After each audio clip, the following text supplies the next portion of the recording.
بسم اللہ الرحمن الرحیم۔ کسی بھی شخص کی وفات پر کچھ مسائل کھڑے ہو جاتے ہیں جو اب ہر سماج کا حصہ بلکہ کامن بنتے جا رہے ہیں۔ ان کو ہم 3 حصوں میں تقسیم کریں۔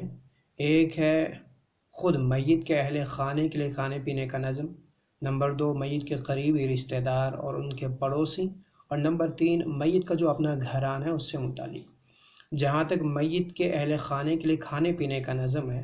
تو اس سلسلے میں شریعت کا مزاج اور اسلام کا حکم یہ ہے کہ جو ان کے پڑوسی ہیں، جو ان کے قریبی رشتہ دار ہیں، ان پر پڑوسی ہونے کا، رشتہ دار ہونے کا، بلکہ مسلمانوں پر اسلام کا تقاضا اور حق یہ بنتا ہے کہ وہی لوگ ان کے لیے کھانے پینے کا نظم کریں۔ اور یہ کھانے پینے کا نظم صرف اور صرف ثواب کی نیت سے،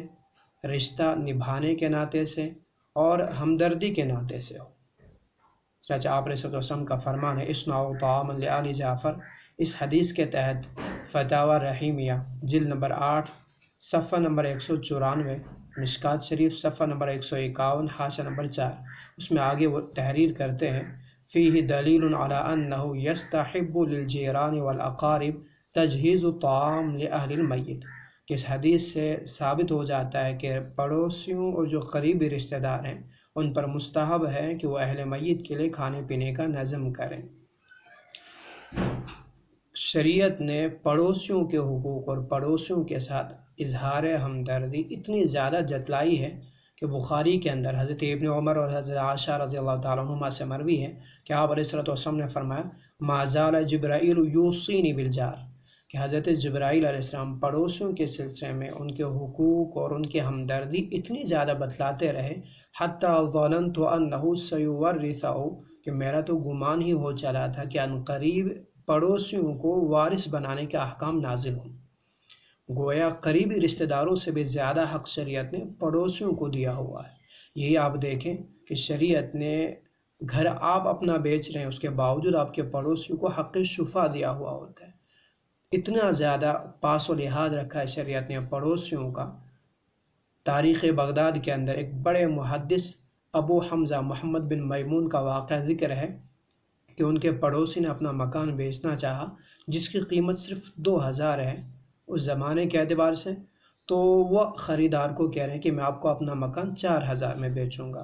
پوچھے جانے پر کہ قیمت تو 2000، 4 کیوں؟ تو انہوں نے کہا 2 تو میرے مکان کے ہو گئے اور 2 ان محدث کے پڑوس میں رہنے کے ہو گئے، کہ ان کا پڑوس ہونا بھی قیمتی ہے، اس اعتبار سے میں آپ کو 2000 اور لے رہا ہوں۔ تو یہ ہیں پڑوسیوں کے حقوق، یہ ہیں پڑوسیوں کے ساتھ معاملات۔ پڑوسیوں کی ذمہ داری بنتی ہے کہ وہ کھانے پینے کا نظم کریں۔ آج کے دور میں وہ پڑوسیانہ معاملات ختم ہوتے جا رہے ہیں جس بنا پہ ہمدردیاں مٹتی جا رہی ہے، رشتہ داریاں کمزور ہوتی جا رہی ہیں، اسلام کا جو مقصد ہی تھا اخوت وہ مٹتا جا رہا ہے۔ اب ہم نے کمیٹیاں تشکیل دی ہیں، ان کمیٹیوں میں جہاں بہت ساری خرابیاں ہیں، کچھ خرابیاں قابل ذکر ہیں۔ مثلا یہ کمیٹیاں چاہے محلہ کمیٹی ہو، اوقاف کمیٹی ہو یا مسجد کمیٹی ہو، یہ جس طرح ٹرانسفارمر کی ٹھیک کرنے کے لیے، اسی طرح راستے کی مرمت کے لیے یا محلے کے بقیہ کاموں کے لیے جس طرح سال بھر محلے والوں سے اور اس بستی سے پیسہ لے رہے ہوتے ہیں، اب اس معاملے کے لیے وہ پیسہ جمع کرتے ہیں، تو اس اعتبار سے وہ پڑوسیانہ معاملہ نہیں رہا، وہ انسانیت والا معاملہ نہیں رہا، اسلام کا معاملہ نہیں رہا، وہ ان کا اپنا سماجی اور سوشل معاملہ بن چکا ہے۔ اس میں خرابیاں کیا ہیں؟ مثلا آپ دھیان دیں، یہ جو مرنے والا ہوتا ہے کبھی اس کی حیثیت اور اثر و رسوخ کے اعتبار سے اگر زیادہ مہمان آ جائیں تو وہ ان کے لیے باعث نزاع بن جاتا ہے کہ سال بھر تو اتنے پیسے جمع ہو جاتے ہیں، اب تو اتنا ہی پیسہ دیتے ہیں، ہم اتنے ہی لوگوں کو دے سکتے ہیں یا اتنا ہی دے سکتے ہیں۔ یا ان کی حیثیت کے اعتبار سے، میت کی حیثیت کے اعتبار سے کبھی کوئی عظیم مہمان آ جائے جس کے لیے خاص نظم کی ضرورت ہو تو کمیٹی اس کے لیے راضی نہیں ہوتی ہے۔ پھر کبھی کبھی دیکھا گیا کہ خود پھر میت کے گھرانے کو ان کے لیے الگ سے نظم کرنا پڑتا ہے کہ ہمارے خاص مہمان ہیں، ان کے لیے وہ نہیں چلے گا، یہ نہیں چلے گا۔ اور وہیں ایک خرابی جو اب عام دیکھتے ہیں کہ میت کا جو گھرانہ ہے اگر ان کو کھانے پینے میں کچھ اونچ نیچ رہے پکانے کے اعتبار سے، کسی بھی اعتبار سے، تو وہ بھی اسے برداشت نہیں کرتے ہیں، اس لیے کہ وہ پیسہ ادا کر رہے ہوتے ہیں اور یہ لوگ اس ذمہ داری سے ان کو کھلا رہے ہوتے ہیں۔ لہٰذا اگر انسانیت کے ناطے سے رہا ہوتا، پڑوسیانہ معاملے سے رہا ہوتا، ہمدردی کے ناطے سے رہا ہوتا، تو جس طرح اور جس قسم کا بھی کھانا ہوتا وہ اسے سر آنکھوں پہ لگاتے، اس سے احسان مند ہوتے۔ لیکن یہاں وہ چیز نہیں ہوتی۔ تو اس نے تو پڑوسی اور اسلام کا جو مقصد تھا ہمدردی اخوت، اس کو مٹا ہی دیا ہوا ہے ان تعزیت کمیٹیوں، ان اوقاف کمیٹیوں نے یا تعزیہ کمیٹیوں نے۔ بلکہ غمگساری کے نام پر، تعزیت داری کے نام پر تو مجھے شرم ساری لگتی ہے۔ اس لیے یا تو یہ کمیٹیاں ہی اپنے اندر وہ جذبہ پیدا کریں کہ اب انسانیت کے ناطے سے کھلائیں گے، ہمدردی کے ناطے سے کھلائیں گے، اس میں کسی طرح کا پیسہ وصول نہ کیا جائے، خود اپنی طرف سے جو جتنا دے دے وہ نظم کریں، یا پھر جو پڑوسی ہوں وہ اپنے حقوق ادا کریں، آج وہ کل ان کی باری، کل وہ کریں گے۔ لہذا پیسہ وصول کر کے کھلانا یہ ثواب کی نیت سے نہیں ہوگا، اس میں پھر بہت ساری خرابیاں پیدا ہوں گی۔ لہذا یا تو یہ کمیٹیاں وہی جذبہ پیدا کریں یا ان کمیٹیوں کو ختم کر کے پڑوسی ان معاملات کو نبھایا کریں کہ اسلامی حق بنتا ہے۔ دوسری خرابی یا دوسرے مسائل ہیں وہ ہیں جو اس میت کے جو قریبی رشتہ دار جو پڑوسی ہوتے ہیں، وہ اس گھر میں آ کر کے ان دنوں یا وہاں رونا دھونا کر کے نہ تو کوئی میت کے لیے بھلائی کر رہے ہوتے ہیں اور نہ اس گھر پہ کوئی احسان کر رہے ہوتے ہیں، کہ اب جب وہ جانے کے ان کے دن ہوتے ہیں 4-5 دن کے بعد، 6 دن کے بعد، تو وہ چاہے زبان سے نہ کہتے ہیں لیکن وہ ایک انتظار میں رہتے ہیں کہ اب ہم جائیں گے اپنے گھر تو پہلے ایک خاص قسم کا پکوان پکایا جائے گا، کچھ خاص نظم کیا جائے گا، اس کو کھا کر کے ہی ہم یہاں سے نکلیں گے۔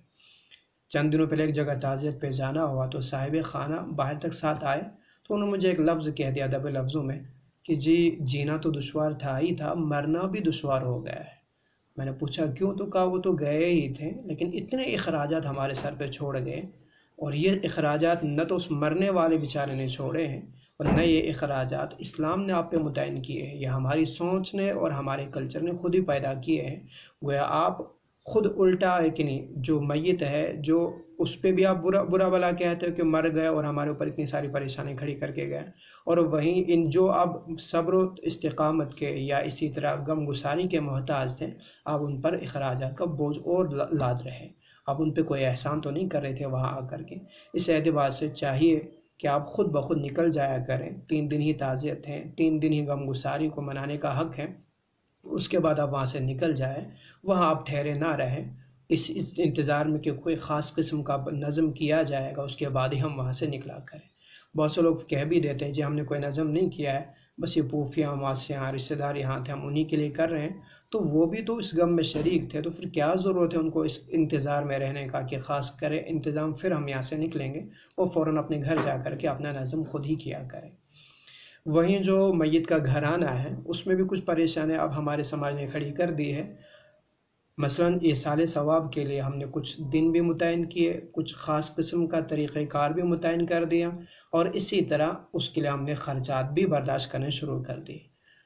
چند دنوں پہلے سوشل میڈیا پہ ایک عالم کو میں نے دیکھا، وہ بول رہے تھے کہ ہم 40 فاں کریں گے، فلاں کریں گے، یہ کریں گے، یہ ہم میت کے حق کو ادا کر رہے ہیں، ہم اسے بھول نہیں سکتے، ہم ایصال ثواب کر رہے ہیں۔ میری جان آپ ایصال ثواب کریں، آپ کرتے رہیں، آپ منع کوئی نہیں کرے گا، لیکن کم سے کم شریعت نے جو آسانی رکھی ہیں وہ آسانیاں برقرار رکھیں۔ آپ اگر وہ آسانیاں برقرار نہیں رکھیں گے، یہی طریقہ رکھیں گے، تو پھر اسے میت کا آپ حق ادا نہیں کریں گے۔ جیسا ظاہر ہے آپ دیکھیں یہ ایصال ثواب زیادہ سے زیادہ 1 سال تک کرتے ہیں،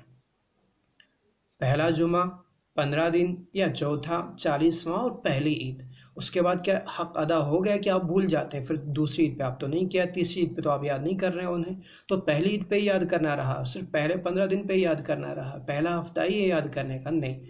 یہ تبھی خرابیاں ہو جاتی ہیں، یہ بھولنا تبھی ہو جاتا ہے جب ہم نے ایصال ثواب کے طریقے کو مہنگا کر دیا، مشکل بنا دیا۔ ورنہ یہ تھا آپ کے لیے آسان سا طریقہ کہ آپ جب نماز پڑھیں 2 منٹ کے لیے قرآن کریم پڑھتے جائیں، خود ہی ایصال ثواب کریں، تو اس طرح آپ روز بھی کر سکتے تھے اور آپ کو کسی خاص وقت کو الگ کرنے کی فرصت نکالنے کی ضرورت نہیں رہتی۔ لیکن جب آپ نے وہ طریقہ نہیں نبھایا، خاص لوگوں کو بلانا ہے، خاص نظم کرنا ہے، تو ظاہر سی بات ہے نظم کے لیے ان کے پاس بھی ٹائم چاہیے آنے کے لیے، آپ کے پاس بھی ٹائم چاہیے وہ دن نکالنے کے لیے، اور پھر اس کے لیے نان و نفقہ خرچہ بھی چاہیے، تو یہ تو دشوار بنا دیتا ہے ایصال ثواب کے طریقہ کار کو، جس بنا پہ ہم چند دنوں یاد رکھنے کے بعد پھر اس سے بھول جاتے ہیں۔ آسان وہی تھا کہ آپ 2 منٹ 3 منٹ کے بعد ہر روز ہے کہ نہیں 2 منٹ کا قرآن کریم پڑھتے جائیں، یا کسی مسجد کی بجلی فیس کی ادائیگی کرتے جائیں، وہاں جا نماز یا جو ضرورت کی چیزیں ان کو لاتے جائیں، کسی غریب بچے کی مہینے کی فیس ادا کر دیں، اسے کتابیں لا کر کے دے دیں، راہ چلتے کسی مسافر کو، راہگیر کو کسی کام کی ضرورت ہو، کسی چیز کی ضرورت ہو،